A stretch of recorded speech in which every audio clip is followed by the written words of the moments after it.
আসসালামু আলাইকুম রহমতুল্লাহ। থাক, এই নেকিটা না হয় নাই করলাম, আরও নেকি আছে, পরে করে নিব। এবারের মতো জীবনটা উপভোগ করি। প্রিয় দর্শক, আপনার জীবনে একটি নেকি কত গুরুত্বপূর্ণ জানেন? একটি ভালো কাজ যা আল্লাহ তাআলা পছন্দ করেন তা আপনাকে অনেক বড় বিপদ থেকে উদ্ধার করতে পারে। ঠিক এইভাবেই তিন যুবক তাদের ভালো কাজের বিনিময়ে বিপদ থেকে উদ্ধার পেয়েছিলেন। পূর্বের যুগে তিন ব্যক্তির একটি দল কোথাও যাত্রা করেছিল। যাত্রাপথে রাতযাপনের জন্য একটি গুহাতে তারা আগমন করে এবং তাতে প্রবেশ করে। হঠাৎ পাহাড় থেকে একটি পাথর খসে পড়ে এবং তাদের গুহার মুখ বন্ধ করে দেয়। এমন অসহায় অবস্থায় তারা বলাবলি করছিল, তোমাদেরকে এ পাথর হতে মুক্ত করতে পারে এমন কিছুই হয়তো নেই।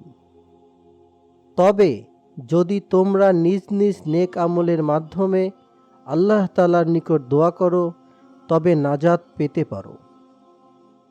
তাদের একজন বলল, হে আল্লাহ, আমার বৃদ্ধ পিতামাতা ছিলেন, আমি তাদেরকে খাবার দেওয়ার পূর্বে আমার পরিবারের অন্যান্য সদস্য কাউকে রাতের খাবার পেশ করতাম না। একদিন চারণভূমির অনুসন্ধানে বের হয়ে বহু দূরে চলে গেলাম। আমার ফেরার পূর্বেই তারা ঘুমিয়ে পড়েছিলেন। আমি তাদের জন্য রাতের খাবার দুধ দহন করলাম, কিন্তু দেখতে পেলাম তারা ঘুমাচ্ছেন। তাদের আগে পরিবারের কাউকে দুধ দেয়াকে অপছন্দ করলাম। আমি পেয়ালা হাতে তাদের জাগ্রত হওয়ার অপেক্ষা করছিলাম। এতেই সকাল হয়ে গেল। অতঃপর তারা জাগ্রত হলেন এবং তাদের রাতের খাবার দুধ পান করলেন। হে আল্লাহ, আমি এই খেদমত যদি আপনার সন্তুষ্টি অর্জনের জন্য করে থাকি তাহলে এ পাথরের মুসিবত হতে আমাদের মুক্তি দিন। তার এই দোয়ার ফলে পাথর সামান্য সরে গেল, কিন্তু তাদের বের হওয়ার জন্য তা যথেষ্ট ছিল না। এরপর আরেকজন ব্যক্তি বলল, হে আল্লাহ, আমার একজন চাচাতো বোন ছিল, সে ছিল আমার নিকট সমস্ত মানুষের চেয়ে প্রিয়। আমি তাকে কাছে পাওয়ার ইচ্ছা ব্যক্ত করলাম, সে আমাকে প্রত্যাখ্যান করল এবং আমার থেকে দূরে সরে থাকল।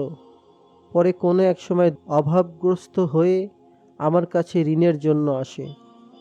আমি তাকে 120 দিরহাম দেই, এই শর্তে যে আমার এবং তার মাঝখানের বাধা দূর করে দেবে। সে তাতেও রাজি হলো। আমি যখন তার উপর সক্ষম হলাম, সে বলল, আল্লাহের অসন্তুষ্টি অর্জন হবে জেনেও আপনি কি ব্যভিচারে লিপ্ত হতে চান? এই কথা শুনে আমি তার কাছ থেকে ফিরে আসলাম, অথচ তখনও সে আমার নিকট সবার চেয়ে প্রিয় ছিল। যে স্বর্ণমুদ্রা আমি তাকে দিয়েছিলাম তা পরিত্যাগ করলাম।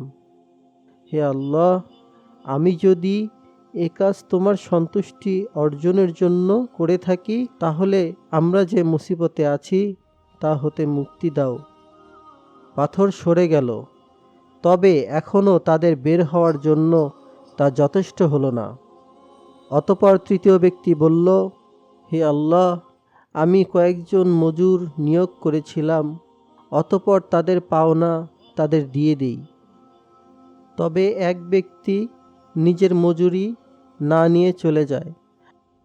আমি তার মজুরি বারবার ব্যবসায় বিনিয়োগ করেছি, যার ফলে সম্পদ অনেক বৃদ্ধি পায়। অনেক দিন পরে সে আমার কাছে এসে বলে, হে আব্দুল্লাহ, আমার মজুরি পরিশোধ করো। আমি তাকে বললাম, তুমি যা কিছু দেখছো, এই গরু, বকরি, গোলাম, উট সব তোমার মজুরি। সে বলল, হে আব্দুল্লাহ, তুমি আমার সাথে উপহাস করো না। আমি বললাম, উপহাস করছি না। অতঃপর সে সবগুলো গ্রহণ করল এবং তা নিয়ে চলে গেল, কিছুই রেখে যায়নি। হে আল্লাহ, আমি যদি এই কাজ তোমার সন্তুষ্টি অর্জনের জন্য করে থাকি তাহলে আমরা যে মুসিবতে আছি তা হতে মুক্তি দাও। পাথর সরে গেল, তারা সকলে নিরাপদে হেঁটে বের হয়ে আসলো।